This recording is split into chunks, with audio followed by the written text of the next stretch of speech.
네, 두 분과 함께합니다. 이상일 K스택 컨설팅 소장 모셨고요. 어서 오세요. 윤희용 오피니언 라이브 여론분석 센터장 모셨습니다. 어서 오세요. 네, 안녕하십니까. 네, 오늘은 조금 전에 예고해드린 대로 조국 혁신당의 약진, 그 배경과 원인, 그다음에 향후 이 세가 지속될 수 있는지 이걸 좀 한번 좀 짚어봤으면 좋겠는데요. 일단 상승세의 원인 어떻게 진단하십니까, 두 분은? 네, 일단은 이제 많은 분들이 민주당의 공천 잡음으로 인해서 실망한 층들이 진보 성향층이 조국 신당을 지지하고 있는 것이다라고 하는데 일정 부분 뭐 그런 이제 개연성이 있고요.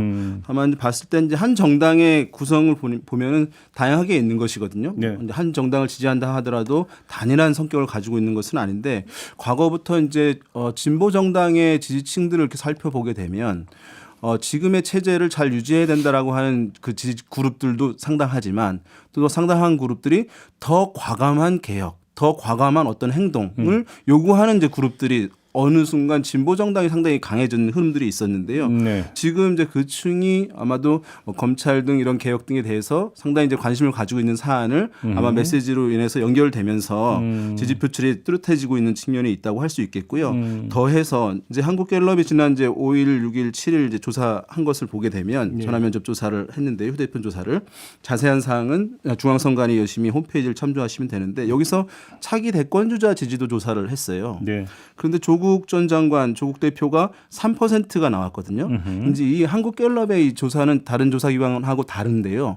다른 조사기관들이 이름을 불러줍니다. 그러니까 선택지를. 근데 여기서는 주관식으로 응답을 해보라고 얘기를 하는 것이니까 사실은 얘기했을 때 1%라도 상당히 의미가 있다고 얘기를 하거든요. 예. 왜냐하면 대중이 기억을 해서 떠올리는 것이기 때문에. 근데 3% 이렇게 나왔다는 것은 개인에 대한 아마도 어떤 분들은 이제 이 받아들이지 못하거나 이해하지 못하시는 분들도 있을 텐데 조국 전 장관 개인에 대한 어떤 이제 정치적인 지지 이런 부분도 같이 좀 결합되고 있는 것 아닌가라는 생각이 듭니다. 이 갤럽 조사는 그 무선전화 가상번호 인터뷰 방식으로 만 18세 이상 1,000명을 대상으로 했다는 점도 함께 말씀을 드리고요. 자세한 내용은 중앙선거 여론조사심의위원회 홈페이지 참고를 하시고 이상일 소장님 분석은 어떻습니까? 글쎄 초반에는 이제 그 당시 당명 정해지기 전에 조국 신당에 대해서 그때 한번 말씀 나눌 때 조국 전 장관이 이제 팬덤층을 갖고 있기 때문에 그런 정도의 어떤 정치적인 성과들은 있을 수 있지 않을까라고 예상을 했었는데 뭐 벌써 돌풍이 일어서 이제 바람이라고 우리가 표현한 수준까지 와 있죠. 그래서 네. 이게 초기의 예상은 이제 민주당의 공천 내용이 굉장히 격화되면서 이 실망층이나 유동층들이 이제 많이 생겨났을 것이고 이분들이 조국 혁신당을 대안으로 바라보는 게 아니냐라고 했는데요. 거기에서 조금 더 플러스된 부분들이 이제 급속하게 지금 저는 결합이 됐다고 보이는 게 뭐냐면 좀 더 이게 좀 더 강한 진보 성향의 유권자들에게 어필하는 부분들. 그러니까 조국 혁신당의 이 슬로건과 기치를 보면 굉장히 선명하잖아요. 윤석열 정권을 사실상 조기 종식시키겠다 이런 어떤 굉장히 과격한 수준의 구호를 내걸고 굉장히 선명하게 딱 단일한 목표를 제시하고 있다는 이 부분들이 이재명 대표가 그동안 이제 민주당의 또 공천 과정을 거치면서 중앙 이슈에 대해서 크게 발언하거나 이슈를 주도하지 못하고 좀 이렇게 답답한 모습을 보여왔는데 여기에서 오히려 그 대안적인 선택지로 조국 혁신당이 부상한 부분이 있고요. 이 부분들이 더해진 데다가 사실상은 또 하나는 뭐냐면 이 조국 대표에 대해서 좀 다시 보기가 가능해졌다라는 부분이에요. 과거 대선 때는 어떻게든 중도층까지 설득을 해서 51%를 득표해야지만 이기는 게임이었기 때문에 이 중도 확장성을 떨어뜨릴 수 있는 뭐 소위 말해서 내로남불의 그 당시에 그런 문제를 감고 있는 조국 전 장관에 대해서 굉장히 부정적인 정서가 강했는데 총선 국면에서 봤을 때는 그것이 아닌 거죠. 왜냐하면 지금 바뀌어진 환경의 가장 큰 환경은 뭐냐면 이 도덕성 문제를 가지고 어떤 한쪽을 에게 어떤 화살을 돌리는 부분들이 불가능해졌다는 겁니다. 네. 윤석열 정부도 윤석열 후보일 때는 법의 집행자고 수호자였지만 지금 이제 정권의 실력자가 되고 권력을 쥐는 입장이 됐을 때는 여전히 어떤 도덕적인 문제들에 대한 문제들을 안고 있는 것이고 이재명 대표도 마찬가지죠. 그렇다라고 하면 조국 대표에 대해서 왜 그런 어떤 문제들 뭐 입시 비리 문제로 그 재판을 받는 문제나 이런 것들에 대해서 왜 조국 장관 대표에 대해서 화살을 돌려야 되냐 이런 것들이 조금 어떤 이런 평가의 문제들을 다르게 바라보게 하는 판을 만들어준 게 아닌가. 그러면서 어떤 조국 혁신당에 대해 물론 이게 이제 어떤 확장성 면에서는 어떤 한계들이 있을 수 있지만 그러나 정치적인 존립 기반을 마련하는데 굉장히 빠르고 강하게 세력이 결집하고 있다 이렇게 보여집니다. 좀 세부적으로 들어가서 그러면 조국 혁신당의 핵심 지층이 어떻게 되느냐, 뭐 세대별이든 지역별이든 좀 분석이 나옵니까? 어떻습니까? 네, 아까 말씀드린 한국갤럽 조사를 보겠습니다. 조사가 워낙 많긴 한데요, 예. 대동소이합니다. 지지층을 좀 살펴보게 되면 이제 한국갤럽에서는 정당 지지도에서 6%가 나왔거든요. 그냥 어느 정당 지지하냐라고 네. 물은 거예요. 예. 그러니까 비례 투표를 어디다 할 것이냐가 아니라, 그러니까 이것도 제3정당에서는 뭐 가장 앞서 있는 것인데요. 여기서 보게 되면 뭐 지역별로 봤을 때는 이제 호남에서 다른 데 비해서 높아요. 11%가 나왔고 다른 데는 이제 한 자릿수니까. 예. 다만 이제 이것이 호남만의 특성이라고 보기는 그렇습니다. 이제 뭐 사실 애매한 부분은 있어요. 왜냐하면 호남에서는 원래 이제 진보세가 강한 흐름들이 있는 것이니까 네. 그것을 감안해서 본다면 호남에서 더 뚜렷하게 높다고 보기는 어려운 측면이 있다고 보이고, 제 생각에는 네. 연령대로 봤을 때는 40대와 50대에서 이제 두 자릿수 이상을 가져가고 있습니다. 그러니까 거기서 다른 세대보다 강세를 보이고, 예. 더 특이하게 보면 남성, 40대와 50대의 남성에서 여성보다 더 이제 그런 지지를 보내는 현상들이 나타나고 있거든요. 근데 40, 50대 남성이라고 한다면 기존 정당 지도에서 어차피 민주당의 핵심 지지층이었던 그 세대라고 네, 봐야 되는 거 아닙니까? 그렇죠. 그럼 거기서 지금 분화가 나타나고 있다고 봐야 되는 겁니까? 어떻게 봐야 되는 겁니까? 그 부분들이 있습니다. 일단은 1차적으로는 이제 민주당의 그 지지층으로 우리가 그 고정 지지층으로 봤던 분들 중에 사실 흔들린 분들이 많이 있었죠. 그게 네. 뭐 지금 좀 복원이 되고 있다라는 어떤 자료들도 있지만 사실상 많이 흔들린 부분들이 공천 이분들이, 과정에서 예, 그렇죠. 이분들이 일단 조국혁신당 쪽에 관심을 보이고 지지를 표하는 분들이 많아진 건 사실이고요. 네. 근데 이제 이 부분만으로 끝날 거냐라는 문제가 이제 관심인데 사실은 민주당 지지층을 베이스로 놓고 그 어떤 조국혁신당이 어떤 거기서 어떤 부분들을 가져가느냐 이렇게만 본다면 민주당과 조국혁신당이 제로섬 게임에 들어가는 거잖아요. 그렇죠. 민주당 지지율이 빠지는 만큼 그렇죠. 올라가는데 그렇죠. 이 베이스를 다르게 볼 수도 있습니다. 뭐냐면 정권 견제나 정권 심판에 동의하는 부분들을 전체 베이스로 놓고 봤을 때는 사실은 이 정권 심판론 견제론이 상당 부분 지금 약화되어 온 흐름이 지난 한 달 동안 있었거든요. 네, 네. 그래서 이제 민주당의 어떤 여러 가지 그 갈등과 공천 내용들을 보면서 누가 누구를 심판하느냐 이런 여론들이 좀 있었던 거죠. 네. 여기에서 이제 조국혁신당이 더 선명한 어떤 정권 견제 심판 기치를 내걸고 들어서 등판하면서 이 관심을 받고 있기 때문에 이쪽에 어떤 지지층들이 좀 더 유입이 된다라고 했을 때는 기존의 민주당 지지층만을 가지고 계산하는 것과 다르게 오히려 이제 우리가 한 두 달 좀 전으로 돌아가 본다면 사실 그때 정권 안정대 정권 견제론을 보면 거의 한 6대4 구도가 일반적으로 우리가 나오거든요. 네. 그럼 이 6이라는 어떤 큰 포션을 가지고 있는 쪽에서 뭔가 좀 어떤 그 부분들을 좀 충족시켜 줄 정치적 대안들이 마땅치 않았던 분들한테 조국혁신당이 그 대안으로 인정을 받는다라고 하면 네. 이 부분들에 대해서 좀 더 오히려 야권 입장에서는 파이가 더 지금 줄어들던 파이를 다시 복원하는 그런 어떤 효과도 있는 게 아닌가라는 생각이 드는데요. 그래요. 그렇게 놓고 본다면 아까 2부에서 저희가 이제 박주민 의원하고 인터뷰하면서 이종섭 특검법 발의 문제를 한번 이제 주되게 이제 인터뷰를 한 적이 있어요. 결국은 이것도 어찌 본다면 민주당의 조국 혁신당 움직임에 대한 대응 카드. 네. 이렇게도 해석할 여지는 충분히 있는 거 아니겠습니까? 뭐 이제 주도권을 이번 이제 야권 선거를 누가 주도할 것이냐에 이제 쟁점이 있을 수 있는 것인데, 그러니까. 조국 혁신당이 이렇게 이제 뚜렷하게 선명하게 나오게 되면서 또 대중의 공감을 얻게 되면서 민주당으로서는 사실 이제 목소리를 독점적으로 가져가기 어려운 국면이 있기 때문에 네. 아마 이제 선명성 경쟁들을 좀 하는 그런 모양새일 텐데요. 지금 방금 말씀하신 이제 이종섭 전 장관 호주 대사 임명 같은 경우에는 선거 캠페인 관점에서 봤을 때는 사실은 이제 여당의 패착이라고 볼 수 있을 것 같아요. 알겠습니다. 왜냐하면 심판론을 어쨌든 다시 상기시키는 그 소재로 작용되고 있는 것이니까. 그건 좀 이따 지금 한번 따로 좀 제가 질문 드리고 조국 혁신당 얘기를 좀 계속 가면 4년 전에 열린민주당이 이제 만들어졌어요. 네. 그래서 열린민주당 같은 경우도 이제 과정에서 한때는 이제 그 지지율이 10%를 넘어선 적도 있지 않습니까? 네. 그러다가 이제 최종적으로 5.4%였나요? 그래서 이제 세석 이렇게 이제 확보한 적이 있었는데 역시 비교거리는 조국 혁신당이 열린민주당하고 비교해 볼 때 어떻게 될 거냐? 비슷한 궤적을 그릴 거냐 아니면 다를 거냐? 이걸 한번 좀 진단을 해봐야 될 것 같은데요. 이게 열린 우리 민주당의 사례가 이제 있는 상황인데 말씀하신 대로 당시에 두 자릿수 갔다가 이제 떨어진 상황이거든요. 네. 예, 막판에. 예. 그런데 이번엔 약간 다른 양상일 가능성이 좀 있어 보입니다. 왜냐하면 당시에는 열린 민주당이 구심점은 없던 상황입니다. 근데 지금은 이제 조국 대표라고 하는 그 정도의 구심점이 있는 상황이고 네. 이제 어떤 팬덤들도 가지고 있는 그런 상황이지 않습니까? 예. 그런 특성이 있고 그다음에 당시에는 더불어민주당이 야권 전체에 대해서 캠페인에 대해서 어떤 뭐랄까 이제 장악력 상당히 높았던 상황이거든요. 네. 그래서 그 목소리대로 진보 성향층들이 움직여준 측면들이 있는데 지금 상황에서 보게 되면 민주당이 그때만큼의 야권 전체의 장악력을 갖고 있지 못한 상황이에요. 그리고 당시에는 높게 뭐 10% 중반대 갔다가 이렇게 한 자릿수로 떨어지는 상황인데 지금은 사실 그걸 2배 정도 넘어서는 상황이거든요. 강도가 사실 다른 상황이기 때문에 다소간 막판에 조정된다 하더라도 예. 지금 10% 중반대 득표율도 가능하지 않겠냐 최소한 그런 시각들이 좀 우세한 그래요? 상황인 것 같습니다. 저도 4년 전에 열린민주당의 어떤 흐름들하고 이번에 조국혁신당의 어떤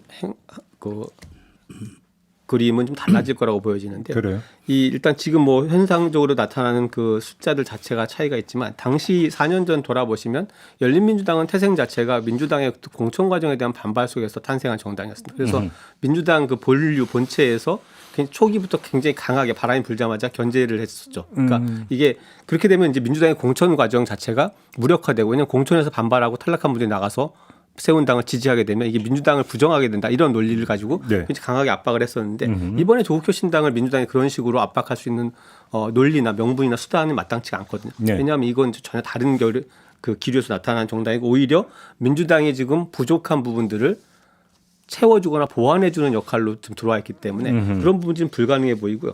또 이게 지금 그 조국혁신당의 어떤 이런 바람들이 더 강해질 수도 있는 게 뭐냐면 호남의 어떤 흐름들을 좀 봐야 되는데 항상 보면 호남은 어떤 선거가 이제 본격적으로 들어가게 되면 전략적 선택 집중이라는 어떤 흐름들이 나타났었는데 이게 조국혁신당을 어떤 그 야당 정통민주당 야당에 대한 대안으로 어디까지 인정할 것이냐라는 것들이 물론 이제 지역구 후보를 내지 않는 부분들이 있지만 정당 지지세라는 측면에서는 상당히 더 큰 어떤 그 흐름들이 나타날 수 있어서 지난번에 어떤 그 열린민주당의 흐름과는 다른 흐름을 탈 가능성이 많다라고 저는 그럼 그 두 번의 진단은 공이 4년 전 열린민주당의 성과보다는 더 상회할 거다. 뭐 이게 이제 공통된 지금 진단이신 것 같은데 제가 여기서 하나 그럼 질문을 좀 더 드려볼게요. 그러니까 더불어민주당이나 조국혁신당이나 모두 이른바 윤석열 심판 구도를 최대한으로 끌어올린 다음에 그 안에서 이제 선거의 성과를 얻고자 하는 부분이잖아요. 그리고 그 안에서 이제 선명성 경쟁에 들어가고 있다. 이렇게 진단할 수 있을 것 같은데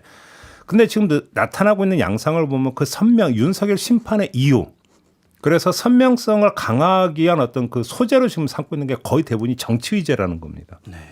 그럼 제가 한번 여기서 비교를 한번 해서 그 질문을 드려보고 싶은 게 2012년 총선이 있었어요.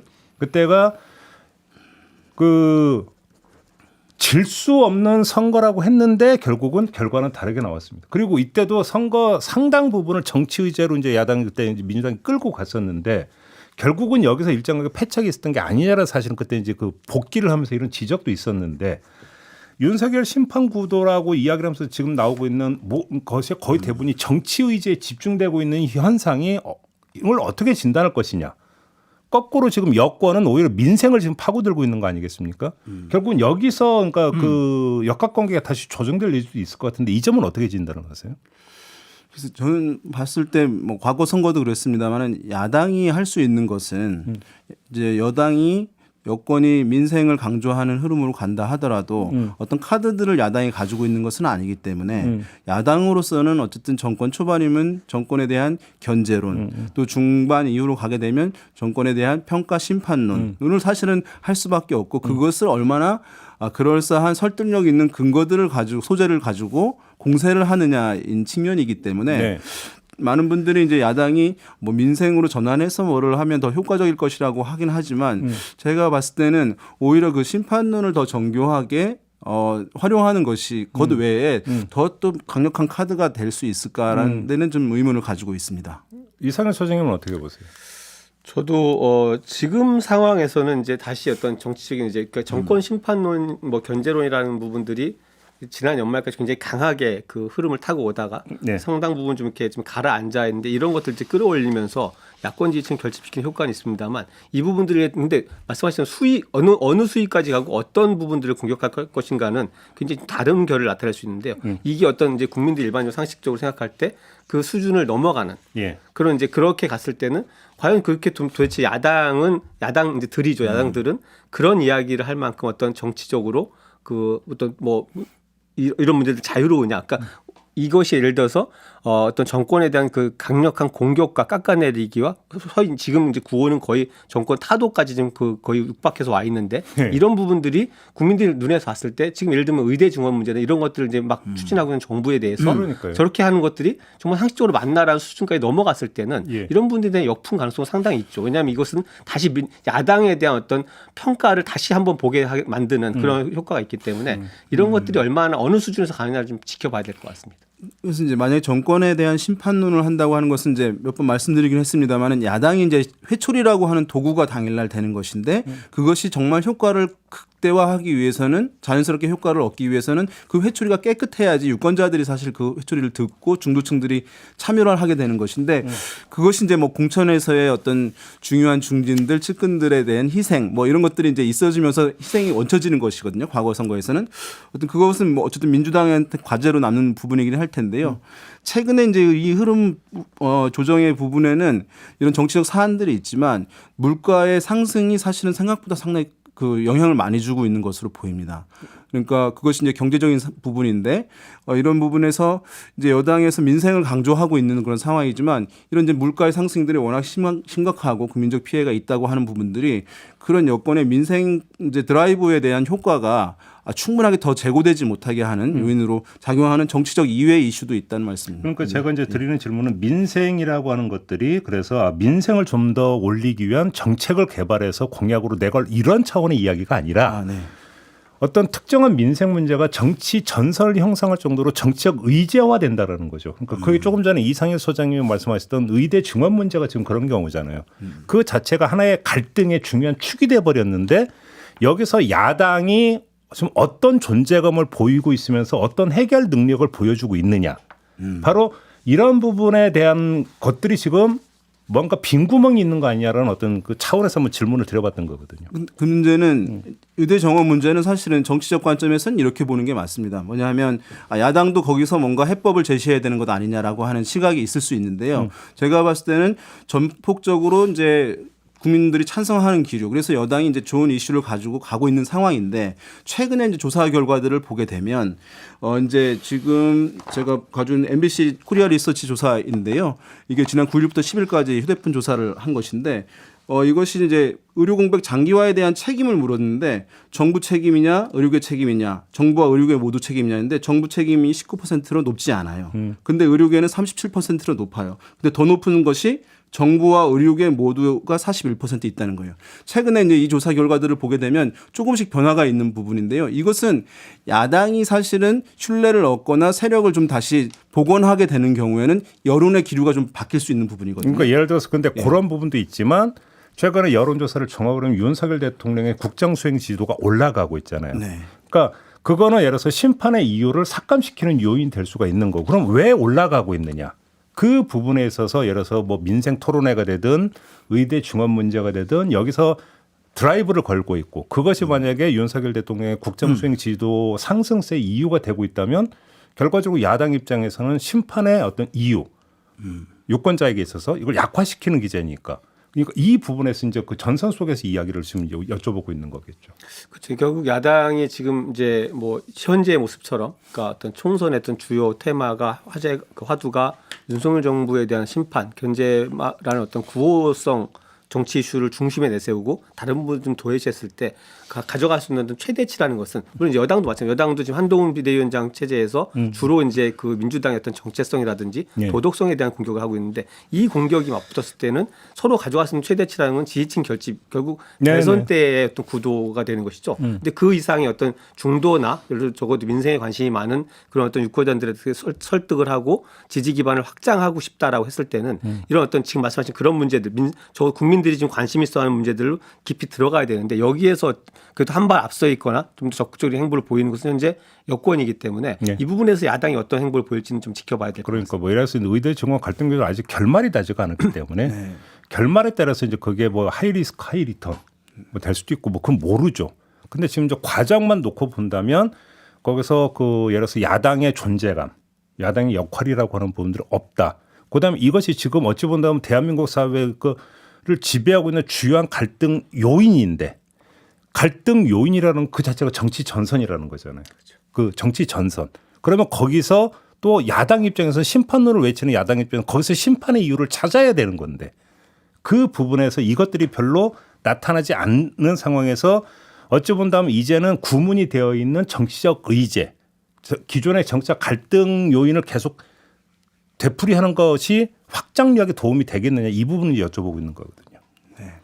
알겠습니다. 아무튼 조금 전에 윤희용 센터장이 말씀하신 MBC 코리아 리서치 여론조사는 3월 9일부터 10일 이틀간 휴대전화 가상번호 100% 전화 면접 방식이었다는 점을 말씀을 좀 드리도록 하고요. 종합해서 한번 좀 이렇게 말씀을 드려보겠습니다. 지금 선거 판세가 아까 잠깐 두 분 말씀에서 잠깐씩 묻어 나오긴 했는데 종합 정리가 필요한 것 같은데 그 다시 재조정 국면에 들어갔느냐. 다시 말해서 심판 구도가 다시 좀 강화되고 있는 추세냐 아니냐. 이걸 좀 진단해 주신다면 어떤 말씀 주시겠습니까? 심판 구도가 강화되고 있다기보다는 약화되던 어떤 심판론이라는 화두가 좀 더 끌어올려진 그런 약간의 변화의 조짐이 나타난 건 맞는 복원되고 그렇죠. 있다가 그러니까 정확한 표현입니까? 이 부분들이 이제 뭐 여야의 공천 과정 속에서 그쪽에 지금 주목도가 높아지고 거기에 대한 비교 평가가 높아졌을 때 어떤 기류하고 이게 좀 끝나가면서 다시 이제 뭐 야당의 어떤 그런 선명한 정치적 구호들이 등장을 하고 그다음에 윤석열 정부에 대해 주목을 높이는 이슈들이 등장하고 있잖아요. 이종섭 뭐 주호주 대사 문제 이런 것들이 좀 부상을 하면서 어떤 견제론 심판론에 좀 복원되고 있는 어떤 흐름이 나타나고 있다 이렇게 보여집니다. 알겠습니다. 윤희용 센터. 네, 맞습니다. 그래서 지금 지난 사실은 1월, 2월까지는 국민의힘 또는 한동훈 비대위원장의 시간이었다고 할 수가 있겠고 사실상 제가 봤을 때 거의 동무대였고 야권은 사실은 캠페인상에서 적극적인 모습을 보이지 않았던 상황이거든요. 그래서 이제 공천이 사실은 잡음이 있긴 있었지만 제가 봤을 때는 임종석 전 비서실장의 어떤 당의 결정의 수용의 문제를 동요하는 지지층들을 일단 보면 좀 봉합한 측면이 있다고 할 수 있겠고 약화되어 오던 이제 심판 정서 이것이 조국 혁신당의 출연으로 인해서 다시 이제 활성화가 되는 측면들이 이제 있어서 지금 상황에서는 한 열흘 전까지는 국민의힘의 우세 흐름으로 갈 수 있는 거 아니야라고 하는 시각이 있었습니다만은 지금 만약에 이 시점에서 얘기한다면 주 정당이 양 정당이 좀 팽팽해지는 그 균형 잡힌 상황으로 지금 현재는 보는 것이 합리적일 것 같고요. 정당 지지율에서 차이가 있어요. 이제 국민의힘이 여전히 높고 민주당이 낮은 흐름들이 이어지는데 조국 혁신당에 대한 지지를 더하게 되면 사실은 양세력 차이가 거의 없는 상황이어서 그것도 하나의 근거로 얘기할 수 있을 것 같습니다. 알겠습니다. 우리가 흔히 국면이라고 하는데 이제 공천 국면이 끝나고 이제 본격적인 선거 캠페인이 시작되는 그러니까 국면이 다시 열리게 되면 또 어떻게 조정이 될지 판세가 요걸 좀 앞으로 좀 지켜봐야 되는 상황이다. 이런 말씀을 드리면서 앞서 저희가 이제 한국갤럽 여론조사 결과 그리고 그 MBC 코리아 리서치 여론조사 결과를 전해드렸는데요. 자세한 내용은 중앙선거 여론조사 심의위원회 홈페이지를 참고하시라는 말씀을 거듭해서 다시 한번 드리도록 하겠습니다. 저희가 조사 개요를 알려드릴 때 꼭 이 점도 함께 고지하도록 되어 있기 때문에 다시 한번 강조해서 말씀을 드렸습니다. 자, 오늘은 조국 혁신당의 약진 그 배경 그리고 지금 선거 판세 전체가 지금 다시 재조정 국면에 접어들었는지 요 두 가지 주제를 가지고 오늘 좀 그 여론의 추이를 좀 분석을 해봤고요. 두 분과는 또 다음 주 수요일에 다른 주제를 가지고 선거 판세 분석의 시간 가져보도록 하겠습니다. 오늘은 이렇게 좀 마무리하겠습니다. 두 분 말씀 잘 들었습니다. 고맙습니다. 네, 감사합니다.